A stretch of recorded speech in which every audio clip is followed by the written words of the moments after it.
பதிலடி கற்பனைக்கு எட்டாத கடுமையாக இருக்கும் ஈரான் அதிரடி எச்சரிக்கை. அண்டை நாட்டு அமெரிக்க தளங்களும் இலக்கு. ஈரான் கப்பலில் இருந்து மீட்கப்பட்டவர்கள் தொடர்பில் இலங்கையின் இறுதி தீர்மானம். QR முறையால் நெருக்கடியில் மக்கள் கடும் விமர்சனத்திற்குள்ளாகும் அனுர அரசாங்கம். $57 பில்லியன் எரிசக்தி ஒப்பந்தம். புதிய வேலைவாய்ப்புகளை உருவாக்க அமெரிக்கா திட்டம். ஈரானின் உயிர்நாடியை குறிவைத்த அமெரிக்கா. எதிர்பாராத பொருளாதார சிக்கலில் சீனா. வரலாறு காணாத போர் யுக்தியுடன் அமெரிக்கா. உலகிற்கு பாரிய அச்சுறுத்தலாகும் ஈரானிய அணுசக்தி. போர் பதற்றத்தில் நாடாளுமன்றத்திற்கு பறந்த கடிதம். சிக்கலில் அமெரிக்கா. குவைத் விமான நிலையம் மீது நடத்தப்பட்ட தாக்குதல். துபாய் விமான நிலையத்துக்கு அருகில் தாக்குதல். அனைத்து விமானங்களும் ரத்து. பதிலடி கற்பனைக்கு எட்டாத கடுமையாக இருக்கும் ஈரான் அதிரடி எச்சரிக்கை. அண்டை நாட்டு அமெரிக்க தளங்களும் இலக்கு.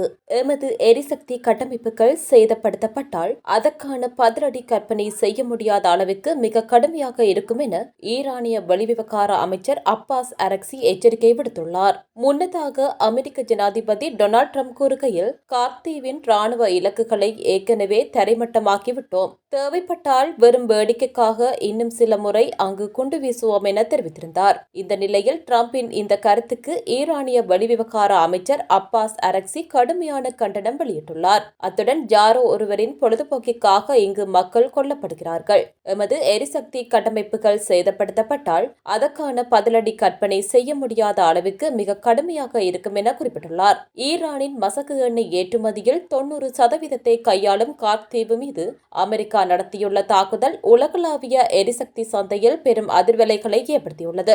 இன்றைய நிலவரப்படி இந்த தாக்குதலானது போர்க்களத்தில் கடுமையான புதிய சமன்பாட்டை உருவாக்கும் என ஈரானிய புரட்சிகர காவல்படையின் கடற்படை தளபதி அலிரேசா தங்சரி எச்சரித்துள்ளார். மேலும் அமெரிக்கா இந்த தாக்குதல்களை ஐக்கிய அரபு ராச்சியம் போன்ற அண்டை நாடுகளிலிருந்தே முன்னெடுப்பதாக ஈரான் குற்றம் சாட்டியுள்ளதுடன் அந்த நாடுகளிலுள்ள அமெரிக்க தளங்களும் எமது இலக்குகளே என எச்சரித்துள்ளமை குறிப்பிடத்தக்கது. ஈரான் கப்பலில் இருந்து மீட்கப்பட்டவர்கள் தொடர்பில் இலங்கையின் இறுதி தீர்மானம். ஈரானிய கப்பல்களிலிருந்து மீட்கப்பட்ட மாலுமிகள் தொடர்பில் நாளை அல்லது மறுதினம் இறுதி தீர்மானம் எடுக்கப்படும் என பாதுகாப்பு பிரதி அமைச்சர் ஓய்வு பெற்ற மேஜர் ஜெனரல் அருண ஜெயசேகர தெரிவித்துள்ளார். வெளிவிவகார அமைச்சு ஈரானிய தூதுவர் மற்றும் ஈரானிய அரசாங்கத்துடன் கடந்த சில நாட்களாக நடத்திய தொடர் பேச்சுவார்த்தைகளின் விளைவாக உயிரிழந்த மாலுமிகளின் உடல்கள் அனைத்தும் ஏற்கனவே ஈரானுக்கு அனுப்பி வைக்கப்பட்டுள்ளதாக அவர் குறிப்பிட்டுள்ளார். ஐரிஸ் டேனா கப்பலில் இருந்த 32 பேரும் ஐரிஸ் புஷர் கப்பலில் இருந்த 207 பேரும் மீட்கப்பட்டு தற்போது வெலிசர மற்றும் கொக்கல பாதுகாப்பு முகாம்களில் தங்க வைக்கப்பட்டுள்ளனர். ஐரிஸ் டேனா கப்பலில் உயிரிழந்த 84 மாலுமிகளின் உடல்கள் கடந்த 13ஆம் திகதி விசேட விமானம் மூலம் ஈரானுக்கு அனுப்பி வைக்கப்பட்டன. கடந்த 4ஆம் திகதி காலி கடற்பரப்புக்கு அப்பால் அமெரிக்க நீர்மூழ்கி கப்பல் நடத்திய தாக்குதலில் ஐரிஸ் டேனா கப்பல் அழிவடைந்தது. ஐரிஸ் புஷர் கப்பலானது இலங்கை கடற்படையினரால் மீட்கப்பட்டு திருகோணமலை துறைமுகத்துக்கு கொண்டு வரப்பட்டது. தடுத்து வைக்கப்பட்டுள்ள மாலுமிகளை அவர்களின் நாடுகளுக்கு திருப்பி அனுப்புவது அல்லது அடுத்த கட்ட நடவடிக்கைகள் குறித்து பாதுகாப்பு அமைச்சு தீவிரமாக ஆராய்ந்து வருகின்றது. QR முறையால் நெருக்கடியில் மக்கள் கடும் விமர்சனத்திற்குள்ளாகும் அனுர அரசாங்கம். இலங்கை அரசாங்கம் நேற்று காலை முதல் மீண்டும் எரிபொருள் QR முறையை நடைமுறைப்படுத்தியது. இதனால் சமூக ஊடகங்களில் குறிப்பாக ட்விட்டர் தளத்தில் இந்த முறையின் அவசியம் குறித்து விவாதங்கள் எழுந்துள்ளன. 2022 ஆகஸ்டில் உருவாக்கப்பட்டு செயல்படுத்தப்பட்ட தளத்தை மீண்டும் அறிமுகப்படுத்தியதில் ஏற்பட்ட கடுமையான தொழில்நுட்ப சிக்கல்கள் குறித்தும் பரவலான கருத்துக்கள் பதிவாகியுள்ளன. பொதுமக்களின் மனநிலையை விரிவாக புரிந்து கொள்ள ஆங்கில ஊடகம் ஒன்று வெளியிட்டுள்ள ஆய்வு கட்டுரையில் பொதுமக்கள் அதிருப்தி வெளியிட்டு வருவதாக கூறப்பட்டுள்ளது. இதன்படி QR முறை மீண்டும் அறிமுகமானதும் ஆய்வு செய்யப்பட்ட கருத்துக்களில் பெரும்பாலானவை மனவேதனை மற்றும் விரக்தி கலந்தவையாக இருந்ததாக குறித்த கட்டுரையில் சுட்டிக்காட்டப்பட்டுள்ளது. எரிபொருள் ஒதுக்கீடு தேவையான ஒன்றாக இருப்பதை ஏற்றுக்கொண்டாலும் அரசாங்கம் அதை செயல்படுத்திய விதம் குறித்து கடுமையான அதிருப்தி வெளிப்பட்டுள்ளது. நூற்றுக்கணக்கான கருத்துக்களில் நேஷனல் ஃபுல் பாஸ் இணையதளம் செயல்படவில்லை. புதிய வாகனங்களை பதிவு செய்ய முடியவில்லை.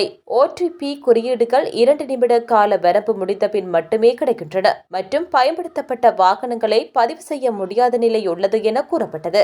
Registration to full pass has not started yet. It will be available soon என்ற அறிவிப்பு ஸ்கிரீன்ஷாட் செய்து பகிரப்பட்டு அதனுடன் கடும் விமர்சனங்கள் இணைக்கப்பட்டுள்ளதாக தெரிவிக்கப்படுகின்றது. காலை 6 மணிக்கு பதிவு செய்யலாம் என அரசு அறிவித்த போதிலும் மதியம் வரை முறை செயல்படாதது பொதுமக்களின் அதிருப்தியை அதிகரித்ததாகவும் தெரிவிக்கப்படுகின்றது. இதற்கிடையில் தேசிய மக்கள் சக்தி ஆதரவாளர்களை நோக்கிய விமர்சனங்களும் கடுமையாக முன்வைக்கப்பட்டுள்ளன. தற்போதைய அரசாங்கத்தின் ஆதரவாளர்களை சுட்டிக்காட்டி முன்பு விமர்சித்த அதே QR முறையை தற்போது அரசாங்கம் மீண்டும் கொண்டு வந்துள்ளது என்ற குற்றச்சாட்டு அதிகமாக முன்வைக்கப்பட்டதாக அக்கட்டுரை குறிப்பிடுகின்றது. இது அரசாங்கத்தின் மீது மக்களுக்கு அதிருப்தியையும் விரக்தியையும் அதிகரிக்கும் வகையில் இருந்ததாக சுட்டிக்காட்டப்படுகின்றமை குறிப்பிடத்தக்கது. $57 பில்லியன் எரிசக்தி ஒப்பந்தம். புதிய வேலைவாய்ப்புகளை உருவாக்க அமெரிக்கா திட்டம். அமெரிக்காவுக்கும் ஆசிய பசிபிக் பிராந்தியத்தில் உள்ள அதன் நட்பு நாடுகளுக்கும் இடையே எரிசக்தி மற்றும் தொழில்நுட்பத்துறையில் ஒரு புதிய மைல்கல் எட்டப்பட்டுள்ளது.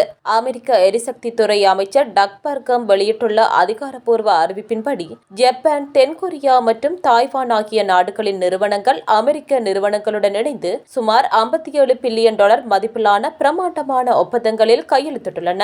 இந்த ஒப்பந்தங்கள் முக்கியமாக திரவமாக்கப்பட்ட இயற்கை எரிவாயு விநியோகம், புதுப்பிக்கத்தக்க எரிசக்தி திட்டங்கள் மற்றும் கார்பன் உமிழ்வை குறைக்கும் தொழில்நுட்பங்களை அடிப்படையாக கொண்டவை.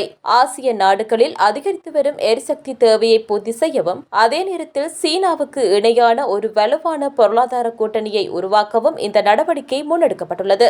இந்த ஒப்பந்தத்தின் ஒரு பகுதியாக அமெரிக்காவின் டெக்சாஸ் மற்றும் லூசியானா போன்ற மாகாணங்களில் இருந்து இயற்கை எரிவாயுவை ஏற்றுமதி செய்வதற்கு முன்னுரிமை அளிக்கப்படும்.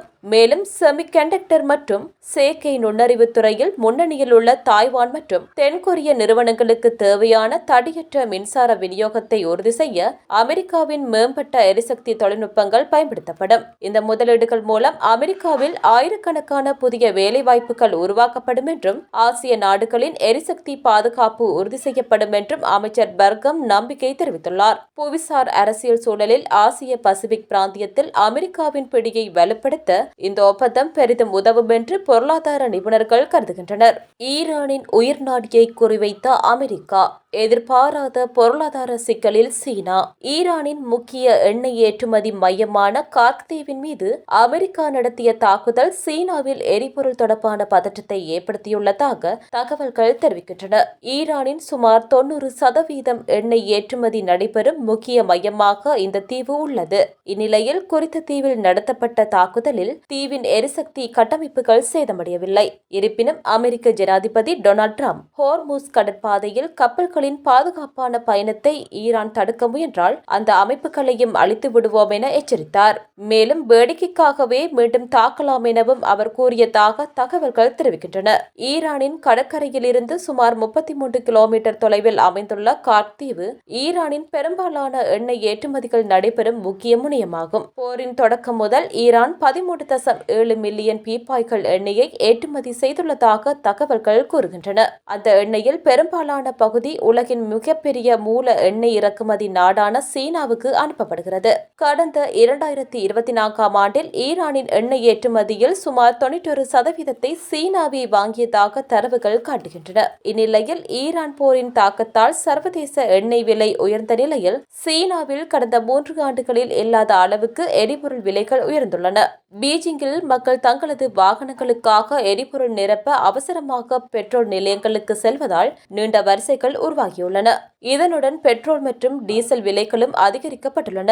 உலகின் 2வது பெரிய எண்ணெய் நுகர்வு நாடான சீனாவில் பெட்ரோல் மற்றும் டீசல் விலை ஒரு மெட்ரிக் டன்னுக்கு முறையே 695 ஜுவான் மற்றும் 670 ஜுவான் வரை உயர்த்தப்பட்டுள்ளது. மேலும் உள்ளக எரிபொருள் பற்றாக்குறை ஏற்படாமல் தடுக்க சீனா மார்ச் மாதத்தில் சுத்திகரிக்கப்பட்ட எரிபொருள் ஏற்றுமதிக்கு தற்காலிக தடையும் விதித்துள்ளது. ஈரானிலிருந்து வரும் எண்ணெய் விநியோகம் பாதிக்கப்பட்டால் அதோடு ஸ்ட்ரெய்ட் ஆஃப் ஹோர்முஸ் வழியாகவும் தடைகள் ஏற்பட்டால் உலகளாவிய எண்ணெய் விலை மேலும் அதிகரிக்கும் அபாயம் இருப்பதாக நிபுணர்கள் எச்சரிக்கின்றனர். வரலாறு காணாத போர் யுக்தியுடன் அமெரிக்கா. உலகிற்கு பாரிய அச்சுறுத்தலாகும் ஈரானிய அணுசக்தி. அமெரிக்கா தற்போது ஈரானை எதிர்கொள்ள இதுவரை இல்லாத அளவுக்கு வலுவான நிலையில் உள்ளது என தெரிவித்துள்ளது. அமெரிக்க தூதர் மைக் வாட்ஸ் ஊடகத்திடம் கூறுகையில், ஈரான் அணு ஆயுதத்தை பெறும் சாத்தியம் அமெரிக்காவுக்கும் உலகிற்கும் ஏற்றுக்கொள்ள முடியாத அச்சுறுத்தல் என குறிப்பிட்டுள்ளார். மேலும் உலகளாவிய எரிசக்தி விநியோகத்திற்கு அவர்கள் ஏற்படுத்தும் பாதிப்பை பாருங்கள்.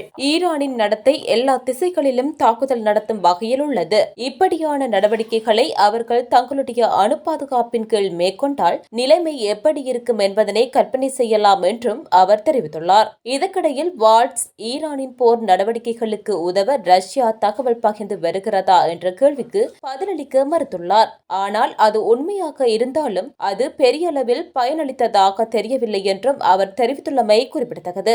போர் பதற்றத்தில் நாடாளுமன்றத்திற்கு பறந்த கடிதம் சிக்கலில் அமெரிக்காவில் கடந்த 29 நாட்களாக நீடித்து வரும் அரசாங்க முடக்கம் காரணமாக விமான நிலைய பாதுகாப்பு பணியில் ஈடுபட்டுள்ள சுமார் 50,000 அதிகாரிகள் ஊதியம் ஏதுமின்றி பணியாற்றி வருவதாக தெரிவிக்கப்பட்டுள்ளது. இதனால் எழுந்துள்ள நெருக்கடியை தீர்க்க கோரி அமெரிக்காவின் முன்னணி விமான நிறுவனங்களின் தலைமை நிர்வாகிகள் அந்நாட்டு நாடாளுமன்றத்துக்கு உருக்கமான கடிதம் ஒன்றை எழுதியுள்ளனர். அமெரிக்கன் ஏர்லைன்ஸ், டெல்டா, யுனைடெட் மற்றும் சவுத் வெஸ்ட் போன்ற முக்கிய நிறுவனங்களின் தலைவர்கள் இணைந்து கோரிக்கை கடிதத்தை அனுப்பியுள்ளனர். இந்த கடிதத்தில் பாதுகாப்பு அதிகாரிகள் சம்பளமின்றி வேலை செய்வதால் ஏற்பட்டுள்ள மன உளைச்சல் மற்றும் பணியாளர்கள் பற்றாக்குறை காரணமாக விமான நிலையங்களில் பயணிகளின் வரிசை முன்னெப்போதும் இல்லாத வகையில் மிக நீளமாகவும் மெதுவாகவும் நகர்வதாக குறிப்பிட்டுள்ளனர். வசந்த கால விடுமுறை காலத்தையொட்டி சுமார் 17.1 கோடி பயணிகள் விமானத்தில் பயணம் செய்ய திட்டமிட்டுள்ள நிலையில் இந்த முடக்கம் விமான போக்குவரத்து துறையை முழுமையாக நிலைகுலிய செய்யும் என அவர்கள் எச்சரித்துள்ளனர்.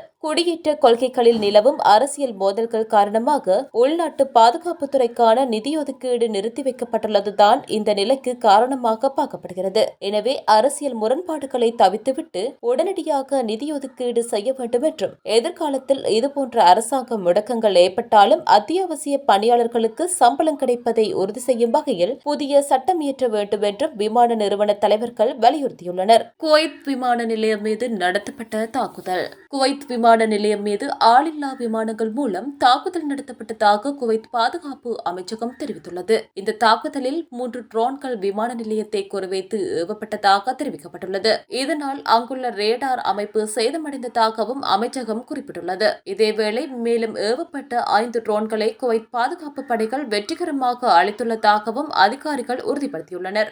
துபாய் விமான நிலையத்துக்கு அருகே தாக்குதல். அனைத்து விமானங்களும் ரத்து. துபாய் சர்வதேச விமான நிலையம் அனைத்து விமான பயணங்களையும் தற்காலிகமாக நிறுத்தி வைத்துள்ளது. அனைத்து பயணிகள் மற்றும் பணியாளர்களின் பாதுகாப்பை உறுதி செய்யும் முன்னெச்சரிக்கை நடவடிக்கையாக இவ்வாறு விமான பயணங்கள் அனைத்தும் நிறுத்தி வைக்கப்பட்டுள்ளன.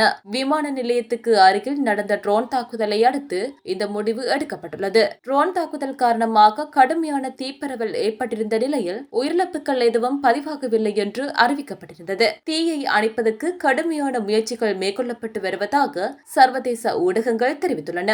விமான பயணங்கள் ரத்து செய்யப்பட்டுள்ள நிலையில் பயணிகள் பயணிக்கவிருந்த விமானங்கள் மற்றும் பயண விவரங்கள் குறித்து அறிந்து கொள்வதற்கு தொடர்புடைய விமான நிறுவனங்களை தொடர்பு கொள்ளுமாறும் அறிவுறுத்தப்பட்டுள்ளது.